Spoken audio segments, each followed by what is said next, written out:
Jain, dear friends, I am grateful to all of you who have joined with me इस बातचीत में। जो लोग ऑनलाइन मेरे साथ जुड़े हैं मैं उनका बहुत बहुत धन्यवादी हूँ। और मैंने ये 3-4 दिन पहले ही ये बात शुरू करी थी एंड आई एम सी कि लगभग 70-80 लोग ऑनलाइन आ गए हैं। और आज हम जो टॉपिक डिस्कस करने जा रहे हैं it is regarding definition of bridges, culverts, span and length. What is provided in IRC 5/2024 SP 13 and what general people consider it। आम लोग स्पैन किसको कहते हैं, और जब हम फील्ड में एक्चुअली काम हो रहे हैं, शेड्यूल बी बन रहा है या ड्राइंगें बन रही हैं, उसमें लोग स्पैन किसको कहते हैं। तो मेरी प्रेजेंटेशन में आप देखोगे कि उनमें आपस में काफ़ी सारे मतभेद हैं। So I am the presenter over here and with me this talk will be monitored by engineer Rajiv ऊजा जी। राजीव ऊजा जी इंडस्ट्री में वेल नोन है और मिस्टर रावत ये भी इंडस्ट्री में वेल नोन है। जो हमारा चैनल गहन टॉक्स हम कहते हैं, मेरे लिहाज से ये these two people are also from our गहन people, जो कि बेवाक अपनी बात जो भी इनको प्लेटफॉर्म मिलता है उसके ऊपर कहते हैं।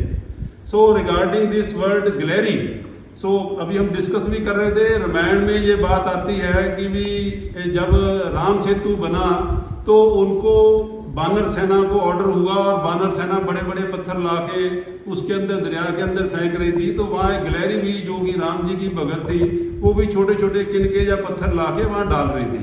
एंड बानर सेना ने जोक किया कि जी भाई ये आपके छोटे किनके से क्या होगा, लेकिन रामचंद्र जी ने ये कहा नहीं, इसका प्रयास भी कहीं कम नहीं होता। सो अदरवाइज इंजीनियरिंग लैंग्वेज अगर हम बात करें, ये उसमें मेंशन नहीं है कि हम सभी जानते हैं कि अगर कंक्रीट बनानी है, ये नहीं कि बड़े सारे पत्थर एक साइज के एग्रीगेट के साथ ही वो बन जाए, उसमें जब तक छोटे एग्रीगेट और सैंड नहीं होएगी तो तब तक वो स्ट्रक्चर्स ड्यूरेबल और सस्टेनेबल नहीं बनता जी। सो ये ऑनलाइन कहीं भी कोई भी आदमी ग्लेरी प्रयास के बारे में पढ़ सकता है, ये 2 वेबसाइट दी गई है। So my discussion will start with कि जी जनरली परसेप्शन में स्पैन हम वर्ड किसको कहते हैं। तो ये मैंने एक दिया है जिसमें अलग अलग डिमेंशन दी हुई है A, B, C, D and E। सो आप अपने मन में सोचिए कि आप अपने जो रोज़मर्रा की ज़िंदगी में यूज़ करते हो शब्द, कुछ लोग फील्ड के इंजीनियर हैं, कुछ डिज़ाइन इंजीनियर हैं, कुछ अथॉरिटीज़ हैं, कि आप इसमें अगर सिंगल स्पैन ब्रिज होता है तो स्पैन किसको कहते हो। आप अपने जो जवाब है वो हमारे चैट बॉक्स में लिख कर भी डाल सकते हो। हम सिर्फ आपको 15 या 20 सेकंड का टाइम सर लेते हैं जी। आप इसको ड्राइंग को देखिए, इसमें बताइए कि आप स्पैन किसको कहते हो। ए स्पैन, बी स्पैन है, सी है, डी है या ई है। So this is a bridge जिसके अंदर बेरिंग लगा हुआ है और हमारी डट वॉल होती है। नेक्स्ट ड्राइंग दिखाओ सर। सो दूसरा केस ये हो सकता है जिसके अंदर ब्रिज के अंदर या स्ट्रक्चर के अंदर बेरिंग नहीं है, डट वॉल नहीं है सॉरी, और ये जैसे सिंपल स्लैब, सॉलिड स्लैब होती है, इसके अंदर बी, सी और डी।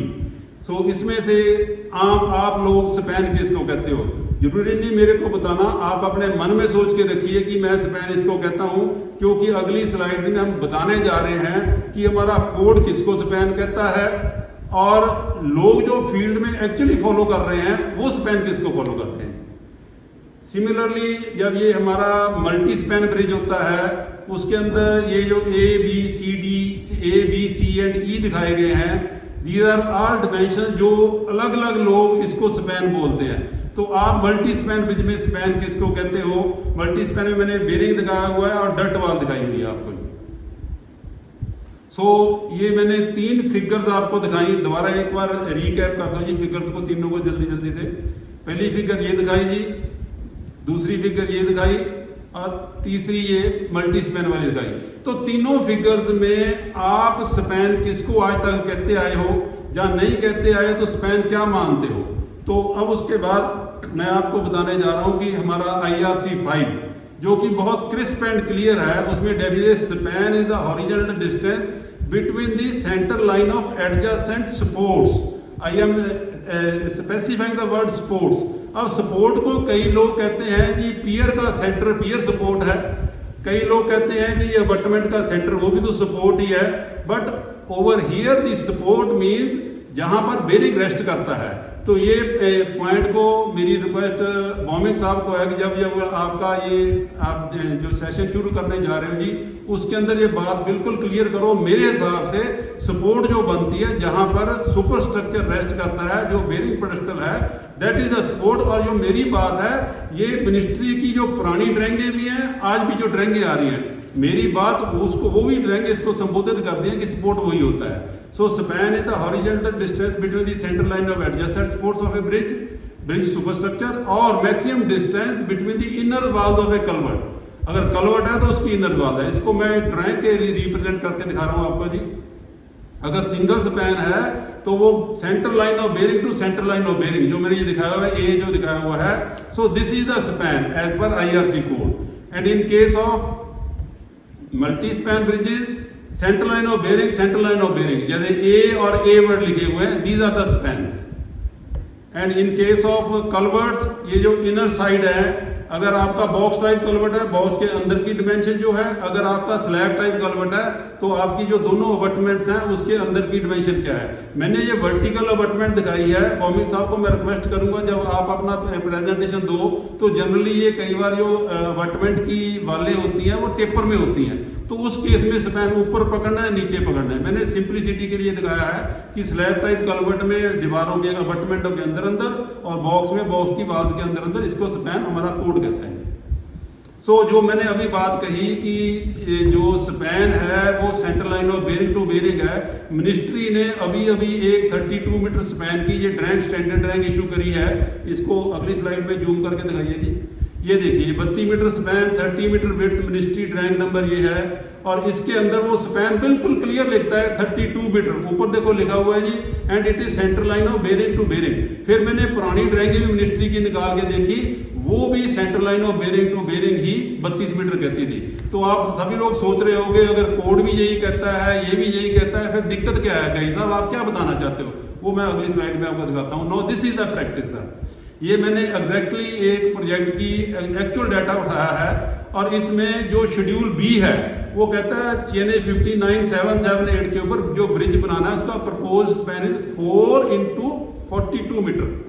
और जब फील्ड की जो ड्राइंगें बनी, पहले जिसने बनाई, फिर चेक करी, प्रूफ चेक करी और एग्जीक्यूट हुई, उसके अंदर उन्होंने स्पैन अगर कोड के मुताबिक चले वो 39.800 रखा हुआ है, centre line of bearing to bearing. ये एक्चुअल ड्राइंग है, और मेरे पास अबाउट इसकी कोई 100 एग्जांपल्स हैं, आपके पास भी बहुत सारी एग्जांपल होंगी। तो मेरी रिक्वेस्ट आपको ये है कि आज के बाद आप चेक करो कि आप जो ड्राइंगें बना रहे हो, बनवा रहे हो, या फील्ड में काम कर रहे हो, आप स्पैन किसको कहते हो।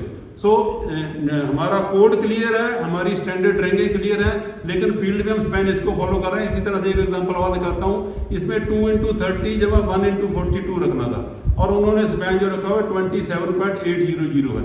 अगर हम इसको 30 मीटर स्पैन रखते हैं तो ओवरऑल ब्रिज की लेंथ बढ़ जाएगी। सो ये मैं इसलिए एक्सप्लेन कर रहा हूँ, मेरे इंजीनियर भी पीछे इसी तरह का काम करते आए हैं। फिर मैंने जब थोड़ा सा अंदर घुस के देखने की कोशिश करी, क्योंकि डिस्प्यूट्स हो रहे हैं, आर्बिट्रेशन हो रही हैं, जब वो लोग हमारे पास आते हैं तो जब मैंने झगड़े देखे, फिर मैंने कहा कोड ही हमारी बाइबल है, तो अगर कोड कहता है उसके मुताबिक होना चाहिए। तो अनफॉर्चुनेटली फील्ड के इंजीनियर या फील्ड में जो लोग सभी लोग हैं वो इसको कुछ प्रोजेक्टों के ऊपर मैं कहूँगा, सबका डाटा मेरे पास नहीं है, ये फॉलो नहीं हो रहा है। सिमिलरली ये हमारा पहला टॉपिक क्लियर खत्म हुआ था, जिसके अंदर हमने स्पैन के बारे में बात करी। हमने आपको बताया कि स्पैन आम लोगों की परसेप्शन क्या है, वो आपने अपने मन में सोची होगी। फिर मैंने ये बताया कि स्पैन हमारे IRC 5 के मुताबिक स्पैन किसको कहते हैं, मिनिस्ट्री की स्टैंडर्ड रैंक IRC 5 के मुताबिक कहती है, और फील्ड में लोग जो स्पैन फॉलो कर रहे हैं वो उससे कम चीज़ को स्पैन बोलते हैं और उसको कम ही बनाते हैं। So this was our first topic, and now second topic is length of the bridge. अब स्पैन के बारे में बात हो गई, अब लेंथ के बारे में बात करता हूँ। जो हमारा कोड IRC 5 है, ये कहता है length measured along the centre line of bridge between inner faces of dirt walls. तो ये फिगर में हमने दिखाया है, जो डर्ट वॉल्स हैं उसके अंदर अंदर की जगह है, दैट इज कॉल्ड लेंथ। और इसी तरह से जहाँ डर्ट वॉल नहीं है वो कहता है outer faces of the wall, so इसको वो लेंथ कहता है। तो आप जब अपने देखोगे अपनी ड्राइंग अपने काम को, लेंथ में भी काफ़ी सारी भ्रांतियां हैं। मैंने एक ब्लॉग भी बनाया हुआ, उसके अंदर भी ये बातें कही हैं। तो एक एग्जांपल मैं आपको दिखा रहा हूँ। एक प्रोजेक्ट के ऊपर उन्होंने शेड्यूल में लिखा है कि ये बॉक्स टाइप ब्रिज बनाना है, length is specified as 10 metre. अब वहाँ पर जो ड्राइंगें जमा हुई और अथॉरिटी इंजीनियर ने पास करी, सबने चेक करी, उन्होंने इनर डिमेंशन 10 मीटर रखी है, आउटर डिमेंशन 11,800 है। अगर कोड के मुताबिक चले, मेरे हिसाब से ये 11,800 इसकी लेंथ है, ना कि 10 मीटर है। So this was our second topic. मैंने 2 टॉपिक कवर कर दिए जी। One was the span, other was the length. Third is now we are coming to definition of bridge and culvert. एक तो IRC 5 2024 में आया जी, दूसरा IRC 13 2022 में है। तो ये ब्रिज और कल्वर्ट किसको बोलना है, ये दोनों में इसकी डेफिनेशन दी हुई है। और थोड़ा सा मैं आपको ये बता दूं कि जो IRC 5 2015 था वो और IRC 13 2022 एक ही बात करते थे। लेकिन जब IRC 5 2024 जो कि जून 2024 में आया था, अब अगस्त 2025 हो गई है, more than 1 year has gone, और उसमें ये बिल्कुल क्लियर नजर आता है कि वो जो डेफिनेशन ब्रिज की और कल्वर्ट की दे रहा है वो IRSP 13 से बिल्कुल डिफरेंट है, क्वाइट वेरिएबल है। और उसकी वजह से फील्ड में ये बातें आ रही है कि मैं इसको कल्वर्ट कहूँ या ब्रिज कहूँ। सो इसमें मैंने ये जैसे पहले बताया, IRC 5 कहता है ये bridge is structure having total length of 6 metre. Length हम पहले डिस्क्राइब कर चुके हैं, बट इसमें उसने ये भी बताया है IRC 5 ने कि लेंथ किसको मानता हूँ, measured along the axis between interfaces of dirt wall. तो ये अपने आप में IRC 5 क्लियर करता है कि inner faces of dirt wall जो डिमेंशन है, अगर उसकी लेंथ 6 मीटर है या 6 से ज़्यादा है तो मैं उसको ब्रिज कहूँगा जी। और जबकि हमारा SP 13 जो है वो कहता है bridge structure having length of about 6 metre. इसमें पहली बात तो लेंथ को डिस्क्राइब नहीं करता कि मैं लेंथ किसको कहता हूँ, इसमें मैं अज्यूम करके चलता हूँ। अगर वो लेंथ को डिस्क्राइब नहीं करता तो लेंथ वही वैल्यू होनी चाहिए जो हमारा IRC 5 बोलता है। अब इसमें जो डिफरेंस आया ये आया कि IRSP 13 कहता है कि अगर कोई स्ट्रक्चर जिसकी लेंथ 6 मीटर तक है या 6 से कम है तो उसको वो कल्वर्ट कहता है, अगर उसकी लेंथ 6 से बढ़ जाती है तो उसको ब्रिज कहता है। जबकि हमारा IRC 5 कहता है अगर कोई लेंथ 6 मीटर है या उसके ऊपर है तो वो ब्रिज की कैटेगरी में आता है। तो ये 6 मीटर को लेके एक में 6 से कम को बात है, एक में 6 वाले को इंक्लूड किया गया है। सेकेंडली जो दूसरा ये मैंने आपको एक फिगर के साथ रिप्रेजेंट करके दिखाया है, जो E value is the length.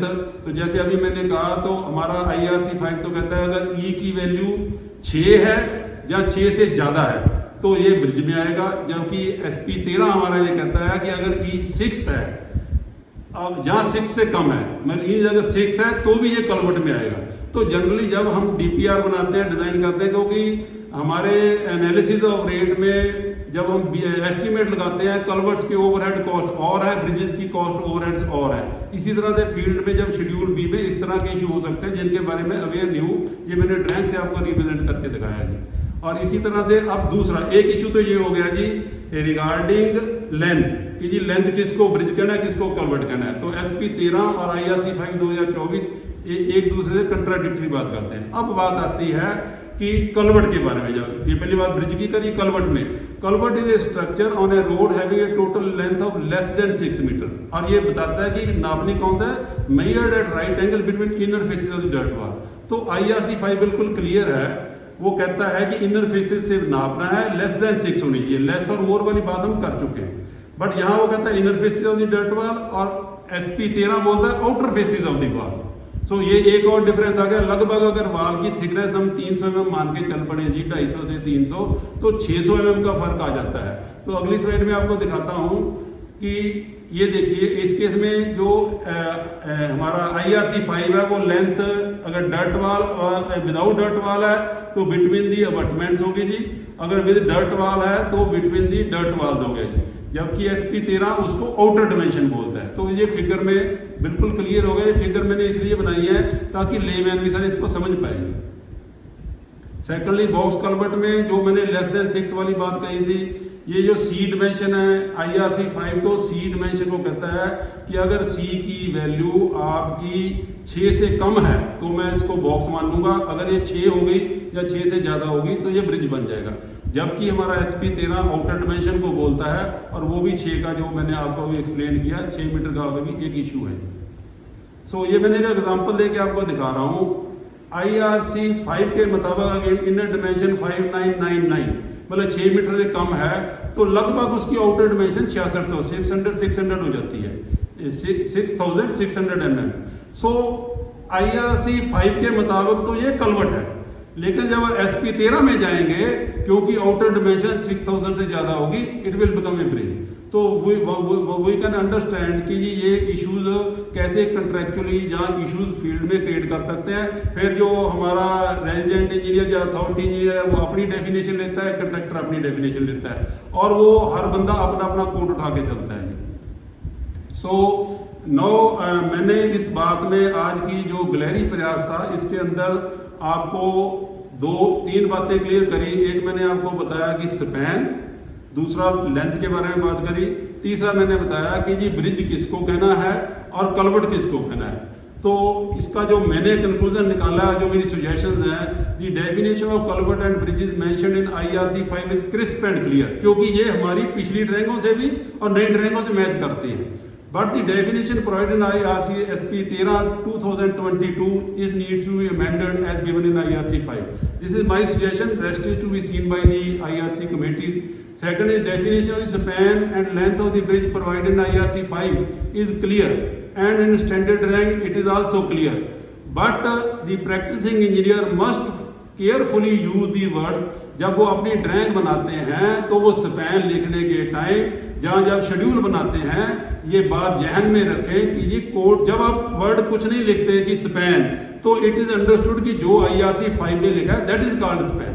अगर आप centre to centre of bearing मानते हो जाओ तो फिर उसमें लिखना चाहिए कि span between centre to centre of bearing. मैंने रेलवे की ड्राइंगें देखी हैं, रेलवे वो सभी स्पैन को लिखता है अपनी ड्राइंग पे कि तो इसलिए जनरली ये देखा गया है कि हम अपने शेड्यूल्स में स्पैन वर्ड लिख देते हैं और जब ड्राइंग बनाते हैं तो स्पैन को छोड़ देते हैं, जैसे मैंने ड्राइंग में दिखाया था। तीसरी मेरी सजेशन ये है कि जो इंटरडिपेंडेंट कोड्स या सब्सिक्वेंटली इशूड हमारे काफ़ी सारे सर्कुलर निकल आते हैं, पहला कोड कुछ कहता है, दूसरा कोड को रिवाइज नहीं किया, उसकी अमेंडमेंट इशू करी, फिर कुछ सर्कुलर आ जाता है। सो फील्ड में जिस आदमी को जो चीज़ सूट करती है वो उसको लेके आगे आ जाता है कि देखो जी सर्कुलर तो ये कहता है। तो अब तो हम एक टेक्नोलॉजी के युग में जिसमें AI सब कुछ आ चुका है उसमें जी रहे हैं। हमारे कोड्स को मेरी सजेशन है कि इस तरह से लिंक होने चाहिए, कहीं भी एक शब्द बदला गया तो सारे शब्दों में ऑटोमेटिकली ये चेंज होनी चाहिए। So these are my suggestion. With these words I conclude my presentation. I think I have completed in schedule time sir. So thank you very much sir. So ये गिलहरी प्रयास जो मैंने कहा, इट इज़ ए गिलहरी प्रयास, वो कहानी मैंने आपको बता दी है। आपके कोई क्वेश्चंस होंगे तो आप चैट बॉक्स में लिख दीजिए, अदरवाइज ये मेरी साइट दी हुई है, मेरे इसके ऊपर आप भेज सकते हो अपने question. Now I request mister Ojha साहब इसको कंक्लूड करें, उसके बाद आई विल रिक्वेस्ट रावत साहब की आप इसको कंक्लूड करें sir. Thank you very much. Thank you, Bhai Saab. You have raised some important issues and probably are creating some confusion. Yes. So I was associated with the revision of IRC 5 2024, Yes, and sir. all these definitions were discussed threadbare in the committee. You know, there is a subgroup, then there is a main committee, Yes. and all the definitions were reviewed, not Yes. only by me but by the committee members also. Yes, sir. So let me clarify what is the thought process about these definitions given in IRC 5. Let's take IRC 5 first. Ji. Now, as per clause 101.43 span. Ji. Now, span, I will just read out from the code. Span is the horizontal distance between the central lines of adjacent supports. Okay, tell you what was the thought behind this Yes, sir. definition. So span is the horizontal distance between the central line of adjacent supports of a bridge superstructure or maximum distance between the inner walls of a culvert measured along its axis. Now, when we wrote adjacent support, it basically means piers or abutment. It doesn't mean bearings. Let me clarify it clearly. Okay. Support you cannot, I mean, just conclude it means bearings only. No, it as far as, I mean, okay, it may create some confusion because supports, whether we call bearings as supports or we call piers as support, in fact, both are supports. Okay. Normally, when we take center to center of bearing, it is called effective span. That effective span is used for the purpose of structural design. Okay. But when we talk of span in general, then it has to be from center line of supports to center line of support, which means piers or abutments. Now, if it needs some more clarification, maybe because I am part of this committee, and I will request your doubts, you may write to Secretary General IRC, and then this can be discussed in the meeting, and we can clarify it further that support means piers or abutment. And maybe another definition can be included, like effective span, which is center to center of bearing. That is known as effective span. And span also has another category, clear span. So span is not a single word. We have a clear span, we have effective span, we have a total span. Okay. So it has many meanings. But in this definition, it essentially means center to center of piers or abutments.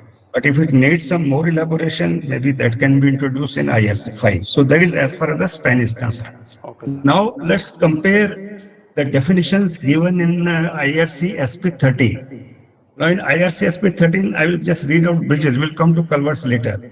Now it says bridge is a structure having a total length of about 6 meters between the inner faces of dirt wall for carrying traffic or other moving load over a depression, etc., etc. So essentially, it is a total bridge is a structure having a total length of 6 meters between the inner faces of a dirt wall, which means this definition is applicable where you have dirt wall. Where you don't have a dirt wall, this definition is obviously not applicable. Yes. So the culverts also fall in two categories. One is a box type of culvert and other is a slab type of culverts. Now in slab type of culverts, we have dirt walls. So when we provide a slab type of culvert, then this definition will be applicable. But it will not be applicable to the culverts, a box type, we do not have a dirt wall. Now let's match it with 101.29 of IRC 5, which defines what's the length of a bridge.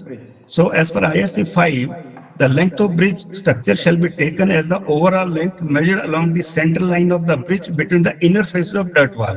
So as far as this definition is concerned, there is no difference between IRC SP 13 as well as IRC 5 when it comes to bridges, where the length is defined between center line of the center line of the dirt wall, inner faces of dirt wall. Yes. So according to me, there is no confusion. So this definition of length, when you have a dirt wall, then it's applicable. And then culverts or maybe slab type culvert, maybe that needs some elaboration, because when you talk of slab type of culverts, then it falls in a different category. And if you read culvert definition, even in IRC SP 13, it says culvert is a cross-drainage structure having a total length of 6 meters or less between the inner faces of dirt wall. Okay, so this first definition applies to again a slab type culvert. Yes, so when we talk of slab type culvert, I don't see any contradiction. Now let's come to the box type culvert. Now, if you read in continuous to the culvert definition given in IRC SP 13, there is another sentence, or extreme vent-way boundaries measured at right angle thereto. Yes. So when you talk of a box culvert, you have to use the second one, extreme vent-way boundary. Vent-way is a clear span basically. It's not a total span. It's a clear span. So extreme boundary measured at right angle. So I don't see any contradiction here also, because if you see IRC 5, in culvert it says 101.13, culvert is a structure on a road having a total length of less than 6 meters measured at right angle between inner faces of dirt wall. So this definition also is same as given in SP 13. So one has to differentiate between a slab type of culvert and a box type of culvert. When you have a slab type of culvert, you have dirt wall, and then the length has to be defined with respect to the center distance between the dirt wall. But when it's a closed box, then IRC SP 13 also says same thing. It is the distance between extreme vent-way boundaries measured at right angle, and IRC 5 also says same thing. So I don't see any contradiction in definition between SP 13 as well as IRC 5. So that's my viewpoint. Only span, as you said, supports, I mean, it may have many meanings. Maybe that needs some clarification from IRC. And maybe a few more definitions can be included in IRC 5, like span, effective span, clear span, all those things can be introduced. Yes. So that's what I have to say. Okay, sir. Thank you, Thank sir. you. Thank you, ji. Hmm. Rawat, sir. Uh, Thank you, sir. This point used to come to our mind also. पिछले 10-15 साल में ये कई बार ये point आते थे, but बहुत छोटा इशू होता था, वजह टूल नहीं दी जाती थी। कॉलेज में इफेक्टिव स्पैन, क्लियर स्पैन बड़े सिंपल टर्म में पढ़ाया जाता था, जैसा अहुजा सर ने बताया, उतने में हम सीमित होकर उस काम को, वो काफी क्लियर भी थे। यहाँ भी यदि हम क्लियर स्पैन और इफेक्टिव स्पैन वर्ड को थोड़ा यूज करें तो बहुत अच्छा रहेगा, ये एम्बिग्यूटी को कम कर देगा, because designer has all flexibility in EPC contract, whatever kind of design he will do. Yes. देखिए ईपीसी कॉन्ट्रैक्ट में आने के बाद एम्बिग्यूटी को तो कॉन्ट्रैक्टर खुद ढूंढ के निकाल लेगा, but we should minimise it, Yes, we yes. Should give as much as level playing field, Yes. so that each contractor should broadly be on the same level.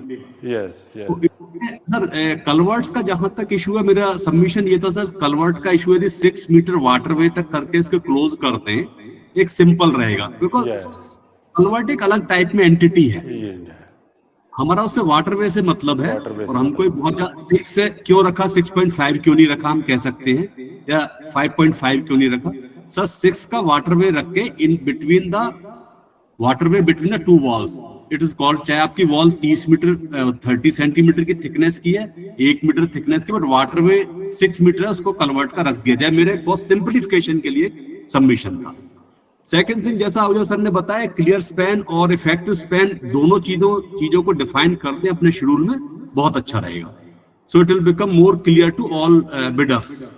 और ये स्टैंडर्डाइजेशन ऑफ शेड्यूल्स अभी हुआ है NHI में, perhaps they might have taken notice of this thing, otherwise we will find out what schedules, how the bridge definition has been given, we will find out and more clarity can be provided, right sir? And thank you very much sir, this small points used to come our mind, but कभी उठाने की हिम्मत नहीं हुई या सोचा नहीं इस पर टाइम क्यों डिवोट किया जाए। Thank you very much sir. Rawat साहब, थैंक यू वेरी मच। ये वही बात फिर गैलरी पे आ जाती है, ये गैलरी वाले पॉइंट है सर, जो आपने कहा था कि छोटे हैं, बट मेरे हिसाब से गैलरी वाले पॉइंट काफ़ी इंपॉर्टेंट हैं। मेरी रिक्वेस्ट बॉमिक साहब को है, जो हुजा साहब ने कहा, बॉमिक सर आप IRC 5 जो 2024 में है और SP 13 को जब पढ़ोगे, कलवर्ट में ऐसा आदमी को कंफ्यूज किया हुआ है, स्पैन को उधर से पढ़ता कुछ और बन जाती है, पीछे से पढ़ता कुछ और बात बन जाती है, तो इसको कोशिश करिए सर क्लियर करने की, और जैसे आप एक कमेंट्री टाइप बनाते हो उस तरह की कमेंट्री टाइप बना देना। और मैं आपसे को भी 2 मिनट बोलने के लिए कहूँगा, पर उससे पहले मेरी एक रिक्वेस्ट है सर, अगर आप लोगों का इस तरह से मेरे को सहयोग मिलता रहा तो मेरे पास और भी कोई छोटे छोटे गैलरी वाले मुद्दे हैं जो मैं चाहूँगा कि ऐसे प्लेटफार्मों के ऊपर लाए जाएँ जी। सो लुकिंग एट जो आपकी इनकरेजमेंट मिलेगी, so I will try my best more. तो बॉमिक सर इसको क्लोजर मीटिंग के लिए 2 पॉइंट बोलेंगे सर। Thank you guys up. I think all the points that you have raised is very relevant, क्योंकि there is always a scope for confusion, and one of the key point in code making I have learned is that code has to be absolutely user friendly and without ambiguity, and I think there is lot of scope for improvement in IRC codes, and you have given that reflection here. There is a confusion. Okay, I mean, Ahuja Saab has cleared, but he has cleared because he is a part of the IRC code making body. So he knows, but most of the common people who are using the code, this kind of confusions can come. Yes. Now, what is the way forward? Yes. I think the first thing is that, whatever nicely you have shown in the sketches, I think in the code the sketches speaks volumes instead of text. If we can put it in the form of some sketches to define what is span, I think things will be clear. Yes. Second is, I think the span, Ahuja Saab is right. When we talk about span, it is basically generally center to center of pier, or at the end, it is from the center line of pier to the face of dirt wall. That is how we understand span. But when we talk about the span of a there are two different things. Terminology, maybe Ahuja Saab, you may think in B1 committee. Of course, I am also now a member of B1. But we, instead of saying just span, we can say bridge span or deck span. When we talk about the superstructure, in isolation, then the span is mostly effective span, center to center of bearing. But when we talk about the bridge, the span of the bridge is center to center of pier. I mean, so it is quite natural if somebody is writing span arrangement as 3 into 43 meter, it is obviously 43 meter is center to center of pier. I mean, if intermediate span. So I think these definitions can be better explained in the form of sketches, maybe 4 or 5 sketch in one figure for different configurations. Will explain it in addition to the text. There is a difference between IRC SP13 and SP IRC 5, sir. IRC 5, and I think very recently Sarangi Sahab in one of the meeting did mention about, you know, we are now in IRC, there is a lot of talk going on grouping of codes, because and Mr. Sarangi, you know, flagged this issue that there are conflicting, you know, minor conflicts, major conflicts are there. There are overlaps and there are conflicts between the various IRC codes. And this is one such example. For example, in SP13, it is mentioned as, I think 6 meter or equal or less. Less than, yes, And whereas there it is less. Though this is a minor thing, it doesn't matter in practical considerations, but sometimes contractually it can create a problem, I can tell you, because most of our contracts are EPC contracts. So that's all I wanted to say. बस मैं sir एक बात बस कह के conclude करूंगा जी, जो आपने बात अभी कही, जब हम सिर्फ सिंपल वर्ड स्पैन लिखते हैं ना जी, तो मेरे आप दोनों स्ट्रक्चर डिज़ाइन इंजीनियर हो, कंट्रैक्टर्स के लिए भी काम करते हो, सरकार के लिए भी करते हो, तो आपको तो क्लियर है, इसको स्पैन कहूँगा, इसको, जो एक अथॉरिटी इंजीनियर का आदमी है, हमें पता है कि उसके लिए तो वो कोड बाइबल है, तो वो स्पैन वहाँ से पढ़ता है, उसके बाद मिनिस्ट्री की स्टैंडर्ड ड्राइव देखता है। मिनिस्ट्री भी अपनी स्टैंडर्ड ड्राइव में sir span centre to centre of bearing ही बोलती है। तो ये थोड़ा सा आप एक बार देख लेना जी, और पुरानी ड्राइंग भी नई ड्राइंग भी। सर वो super structure, when you talk about the deck superstructure, the span is center to center of bearing. I agree sir, I agree. When you talk about the bridge, the span of the bridge is center to center of pier. I agree with that sir. जब हम मैं कह रहा हूँ एक ले man जब देखता है ये स्पैन, वो कहता है ये स्पैन क्या होता है, वो कहता है ये सेंटर ऑफ जो स्पोर्ट्स का सेंटर है। अब स्पोर्ट का सेंटर पियर का सेंटर लेना है या बेरिंग का लेना है, then he goes to the ministry standard ranks. Ministry standard rank भी लिखती है, जैसे मैं दिखाना है स्लाइड, जिसमें लेता है 36 मीटर स्पैन। जब वो कहता है 36 मीटर स्पैन, तब वो 36 metre between centre centre of bearing लेता है। पर जैसे ऊजा साहब ने कहा कि बेटर है कि ये लिख देना कि जी span I mean it is centre, ये देखिए 32 मीटर स्पैन कहता है, तो 32 मीटर ने सेंटर बेरिंग लिया, ये अभी मिनिस्ट्री ने ड्राइंग बनाई है। तो ये लिख देना बेटर है कि मैं स्पैन किसको कहना चाहता हूँ, तो कि ताकि जो एम्बिग्युइटी हमारे कॉन्ट्रैक्ट्स में आती है वो क्लियर हो जाए सर। बिल्कुल sir, I 100% agree with your sentiments. I agree. Thank you very much sir. Thank you sir. Thank you sir. मेरा suggestion था, I mean, why don't you write to IRC? You may write to Secretary General and give your suggestion along with the sketches. Okay. Because there are many viewpoints, like whenever you read a EPC contract, it also gives overall length of a structure, overall length of a bridge. And it also gives, if you add up all the span, you will find it is same as overall length of the bridge. Which means then span is center to center of बिल्कुल ठीक है, 3 into 30 90 metre बोल देते हैं जी, जबकि definition के मुताबिक वो बनता है। In totality, because all these EPC contract also define overall length, and they give a breakup of that, and from that breakup it is very clear it is center to center. But yes, I agree, there is some ambiguity, and we have to distinguish between slab culvert and box culvert, because if you read definition SP13 and IRC 5, slab culvert definition matches with the bridge, that is from center line to center line, from between inner faces of the ductwork. This is common to both. When it comes to culvert, box type culvert, it's a clear span. But then if a culvert is a culvert, as Mr. Rawat said, it would be better if we categorize or classify the structure based on the clear vent way, whether it's a slab culvert or it's a box culvert. So that kind of amendment may be necessary. So my request is and suggestion is, you may write to IRC and give your confusions and give some sketches, and I am sure this will be taken up and some amendment can be issued. Thank you sir, thank you very much sir. Okay, sir, I thank hope, you. हाँ, आपको Thank you. Gallery प्रयास अच्छा लगा होगा sir. बहुत सो अच्छा nice of लगा। You, आप समय निकाल के आए सर।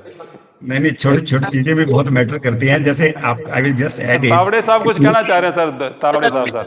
मैं आपको थैंक्स कहना चाहता हूँ। Thanks, my thanks. जैसे Thank you, पूरा sir. जब आप ब्रिज बनाते हैं, mostly people are more worried about sub structure, foundation, super structure, but आपके जो ग्लेरी कंपोनेंट्स हैं, those are expansion joint, wearing course, crash barrier, SIDL, तो वो ज्यादा इंपॉर्टेंट है, because that's what you see, और आपका परफॉर्मेंस उसी से पता लगता है। उसी से बता So, लो जी, आपको समझ लो जी। इसलिए मेरे को इस तरह के प्लेटफॉर्म पे आना पड़ा जी कि यार गैलरी की बात भी सुन लो आप सर। नहीं, ऐसा नहीं है। ऐसा नहीं है, if you right, definitely it is discuss बहुत कुछ होता है, ऐसी नहीं बात। सर, आपका ये प्लेटफॉर्म भी बहुत अच्छा है। Thank you, sir. I would request you कि you continue to do this even in other subjects also. मैं हाईवेज के बहुत ऊपर अच्छा कर रहा हूँ सर। हाँ, ठीक। ठीक है sir, Thank thank you you, sir, thank thank you you. Very much, Thank you, thank you thank you, sir for Thanks to joining. all, sir. Thank you, bye-bye.